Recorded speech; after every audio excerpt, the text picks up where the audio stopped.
எல்லாருக்கும் வணக்கம்.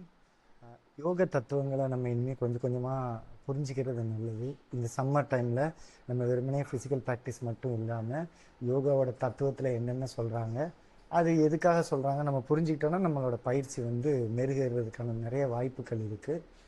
இன்றைக்கி நம்ம துன்பத்துக்கான காரணம் யோகாவை பொறுத்த வரைக்கும் என்ன சொல்கிறாங்க, யோகாவை பொறுத்த வரைக்கும் துன்பத்துக்கான காரணம் எல்லாரோட மோட்டோவும் அல்லது எல்லாரோட எண்ணமும் என்னென்னா துன்பம் இல்லாமல் உயிர் வாழணும், துன்பம் இல்லாமல் உயிர் பிரியணும் அப்படிங்கிற எல்லாமே அந்த துன்பம் இல்லாத நிலையே அதை மையப்படுத்தி தான் இருக்குது.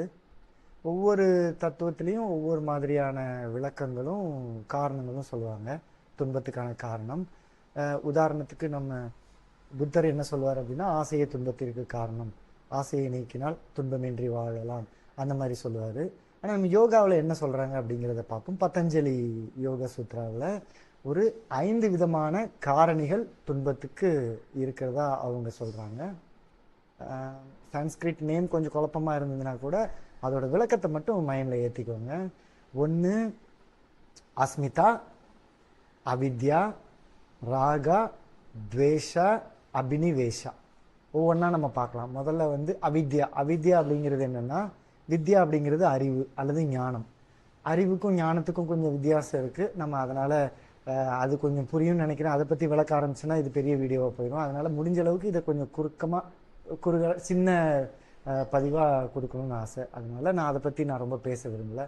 வித்யா அப்படிங்கிறது ஒரு ஞானம். அவித்யா அப்படிங்கிறது ஞானம் இல்லாத தன்மை.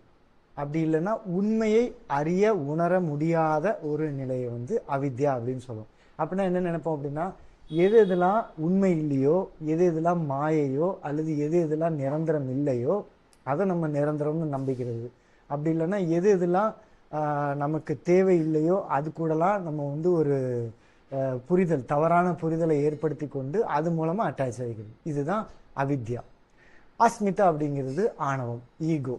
நான் நான் நான் அப்படிங்கிறது எல்லாமே தன்னை மையப்படுத்தியோ அல்லது தனக்காகவோ ஒரு வாழ்க்கையவோ அல்லது ஒரு செயலையோ அல்லது எது நடந்தாலும் தனக்கானதாகவும் அல்லது தன்னை மையப்படுத்தியோ பண்ணுறது அஸ்மிதா. அடுத்தது ராகா, துவேஷா. ரெண்டுமே கிட்டத்தட்ட ஒரே மாதிரியான விளக்கக்கூடியது தான். ராகா அப்படிங்கிறது அட்டாச்மெண்ட், துவேஷா அப்படிங்கிறது வெறுப்பு. இந்த வெறுப்பு அல்லது ஒன்று வெறுப்பு, ராகாங்கிறது ஈர்ப்பு, இன்னொன்று வெறுப்பு.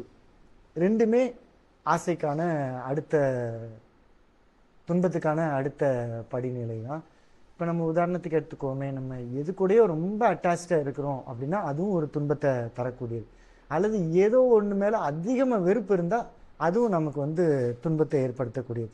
இது பொதுவாக ரொம்ப இந்த டிவி டிபேட்ஸு அப்படி இல்லைன்னா இந்த நியூஸ் சேனல் இப்போ மனிதர்கள் மத்தியில் ரொம்ப அதிகமாக பரப்புது. இந்த ராக துவேஷாவை ரொம்ப அதிகமாக பரப்புது. எனக்கு ஒருத்தன் பிடிச்சிருக்கிறான் அப்படிங்கிறதுனால அவன் பண்ணுறது தப்புனா கூட நம்ம போய் முட்டு கொடுக்கறது, அல்லது எனக்கு ஒருத்தன் பிடிக்கலன்னா அவன் செய்கிறது நல்லதுன்னா கூட அதை நம்ம முட்டு கொடுக்கறது. அதாவது நல்லது யார் சொல்கிறா அப்படிங்கிறத பொறுத்து தான் அது நல்லதாகவே மாறுற மாதிரியான நம்ம உணர்வு நிலை. இது தவறானது. அல்லது பொதுவாக நம்ம ஒரு குடும்ப சூழ்நிலையில் யாரோ ஒருத்தர் கூட ரொம்ப அதிகமான ஈர்ப்போடையோ அல்லது அட்டாச்சாவோ இருக்கிறது, அல்லது குடும்பத்திலேயோ அல்லது வெளியிலேயோ யாரோ ஒருத்தங்க மேலே பயங்கரமான வெறுப்பு உணர்வு நிலை. இது ரெண்டுமே ஆஸ் பர் யோகா இது அகெயின்ஸ்ட் தான். ஏன் அகெயின்ஸ்ட் அப்படின்னா இதெல்லாம் துன்பத்தை தருவிக்கக்கூடிய ஒன்று. அடுத்தது 5வது என்னன்னா அபினிவேஷா. அபினிவேஷா அப்படிங்கிறது உயிர்க்கான பயம், மரண பயம். இன்னும் சுருக்கமாக நேரடியாக நெத்திப்பட்டில் அடிக்கிற மாதிரி சொல்கிறதாருன்னா மரண பயம். இப்போ நம்ம மனிதர்கள் எல்லாத்துக்குமே இருக்கக்கூடிய, அது இயற்கையிலே இருக்கிறது தான். ஆனால் அது செயற்கையான முறையில் இருந்ததுன்னா அது துன்பத்தை விளைவிக்கக்கூடியது தான். நம்ம உதாரணத்துக்கு எடுத்துக்கோமே, ஒரு நாயை கொண்டு போய் நம்ம ஏதோ ஒரு தீயில கொண்டு போய் இழுத்தோன்னா அதுக்கும் ஒரு பயம் இருக்கும். ஏன்னா அது இயற்கையான உணர்வு. பயம் அப்படிங்கிறது இயற்கையான உணர்வு. இது நம்ம நிறைய பேர் யோசிச்சு பாருங்கள். இப்படி வீட்டில் உட்காந்துட்டு ஐயோ நாளைக்கு என்ன ஆகுமோ, நாளைக்கு போர் இங்கே வந்ததுன்னா என்ன ஆகும், நாளைக்கு நம்ம பசங்க படிக்காமல் போயிட்டா என்ன ஆகும், அல்லது நாளைக்கு நமக்கு வேலை போயிட்டா என்ன ஆகும். அப்படி இல்லைன்னா இது போல் பயம், அந்த பயம் நம்மளா உருவாக்கி கொள்ளக்கூடிய மரண பயம் இருக்கு இல்லையா, அந்த மரண பயம் துன்பத்துக்கான இன்னொரு முக்கியமான காரணம். நான் இதுக்கப்புறமா ரொம்ப எப்படி சரி பண்ணணும், நிறைய பேர் வந்து ஆமாம் இது சரி பண்ணுறதுக்கு என்ன ஆசனா அப்படின்னு சொல்லி கேட்டிங்கன்னா, அது வந்து உங்களோட புரிதலோட குழந்தைத்தன்மையை காமிக்கிறதா நான் உணர்றேன். அதனால முதல்ல இது தத்துவ ரீதியாக சரியான முறையில் புரிஞ்சுக்கிறதுக்கு முயற்சி பண்ணுங்க. என்னெல்லாம் இருக்கு? அவித்யா, அஸ்மிதா, ராக, துவேஷ, அபினிவேஷ.